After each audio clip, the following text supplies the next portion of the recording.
the guidance being given on the trans issue and transitioning to head teachers and teachers in schools.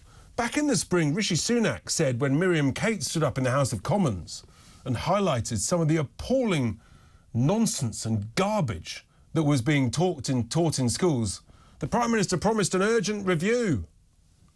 Well, his definition of urgent turned out to be sort of later this year, but now it seems it's all being kicked down the road even further. Oh, it's just unbelievable, this stuff. It's not very difficult. Kevin, a very good afternoon. Thanks for joining me. I'm sorry, this actually winds me up quite bad. And I just think that I'm hearing some shocking things coming out of schools. What's your view on this latest indication that the government that promised some guidance by the end of the summer term, they've now bottled it? It is, as you say, it is absolutely extraordinary that the government can't get its act together on this. And I think, just putting into context what you've been saying there, Richard, that this is a serious issue. This is tearing apart young lives. It's tearing apart families.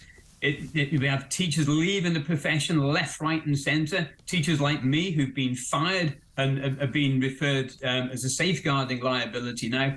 It is almost beyond belief that this can be happening this time, at this point in our human development.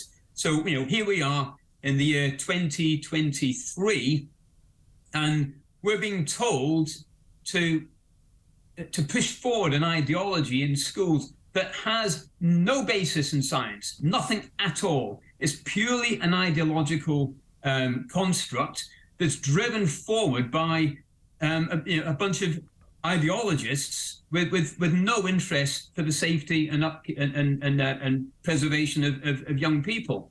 It is extraordinary that it's been allowed to get to this point. So what appears to be happening is that the government once again is frankly, in my view, bottling a real sense of leadership. Apparently the Attorney General, one Victoria Prentice, says the government would have to change the law in order to have a ban on so-called social transition. This is just total prevarication. Exactly. Total prevarication. All the law is there at the moment. The Education Act is clear. Section 406 prohibits political indoctrination in schools. So teachers socially transitioning children or being subjected to compelled speech of children is political indoctrination. That is already illegal in schools. The Children's Act protects children. The opening statement of the Children's Act is that the interests of the child are of the paramount concern of the courts, not the interests of the transgender community. The Equalities Act has a specific provision for what schools should do. And part of that is not to allow and to enforce the social transitioning of children. There is nothing at all in law that supports what is going on at the moment. And what really needs to be happening, rather than debating the pros and cons of more guidance, when there is already plenty of guidance to say that we should not be doing what is being done, what we need to be doing now is testing the law in court, and that needs to be the first port of call. So I will be taking my case to the Employment Tribunal in March next year, and the Bad Law Project is also looking at suing the Department for Education for its negligence in allowing this, and not only allowing this, but facilitating this into the schools. So the laws are there, and what we need to do now, the first course of action, is to start the process of testing those laws in court and have the intent to test those laws. Yeah, because the reality is, in my view, and I think the vast majority of people in this country, particularly parents and grandparents, I think people view this as a fundamental issue of safeguarding. Right. And that if you cause this anxiety and confusion and distress amongst children, it is a breach of safeguarding. That you're absolutely right, and that's why this is just unbelievable to understand. What we've had, when you cast your eyes back over what's happened in safeguarding over the last 15 years, we had the Ian Huntley murders, where he killed Jessica Chapman and Holly Wells. As a consequence, we introduced the DBS in the enhanced safeguarding policy. And what's happened now is we're just throwing all that out the window. Now, anyone can come into school, any activist teacher, any pervert, any paedophile can come into school under the transgender support banners and transgender policies that schools have got. And they can inflict the most egregious harm on the most vulnerable young people, and they will be held and given special privilege to do so. And our safeguarding policy is there. We already have safeguarding guidance, and it's completely ignored. Because we've got a situation where you'd like to think that heads might be able to do this, but of course the heads of all schools are terrified that someone might sue them if they try and show the leadership that should be shown, frankly, from the top of government.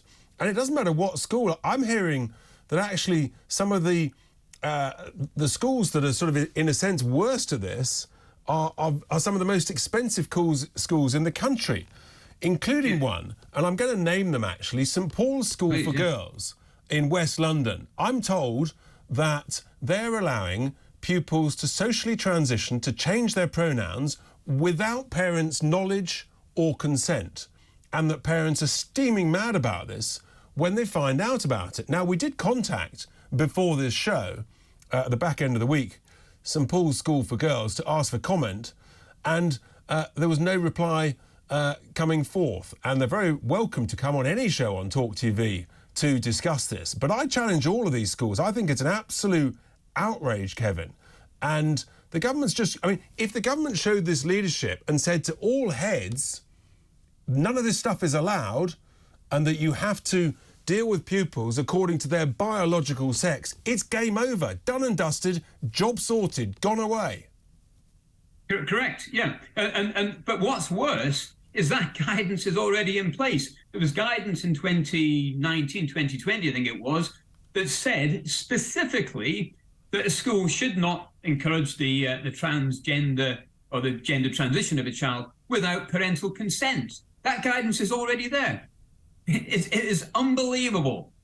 You know, the Attorney Generals, when Suella Braverman was the Attorney General, also gave guidance to schools. That was ignored. So what's basically happening is we're just ignoring the existing guidance and completely ignoring the laws. And the kind of situation that you've just described, where the heads are frightened of being sued, well, they are going to be sued. Because we are looking to sue the Department for Education and then prospective schools thereafter as well for violation of safeguarding. Here's the thing, though, Kevin, and all power to your elbow. Unbelievably, apparently the reason that Sunak is bottling this issue is there are some Tory MPs, or a significant number, who actually want to make it easier for pupils to transition in schools. I mean, you couldn't make this stuff up. You couldn't, no. And those MPs, they need to be named. And I don't know which ones, which Tory MPs are trying to push. I can have a go at guessing, but we need to be absolutely clear. And these people's names need to be in the public domain. And that's why we have free speech. And likewise in the other parties as well. I mean, this whole thing, we need to be really careful, that we understand where this whole thing came from. This whole thing came from the Lib Dems. The Lib Dems got £1.5 million over 2014-2015 from Ferring Pharmaceuticals, who manufacture puberty blockers and testosterone. They helped drive this into the Department for Education and into the schools. The Labour Party then picked it up because they wanted some inclusive policy, wanted to try and beat the Lib Dems, and then the Conservatives then got frightened to take them on. This is a money-making exercise by the drug companies, and it's been driven by basically being driven by the Lib Dems. It's the money's there, the audit trail is completely there. We know, Kevin, that Sir Ed Davey doesn't know what a woman is. It's completely unbelievable. He might not know what a woman is, but he does know what £1.5 million is. I suspect he does. Kevin Lister, thank you so much indeed for your thoughts.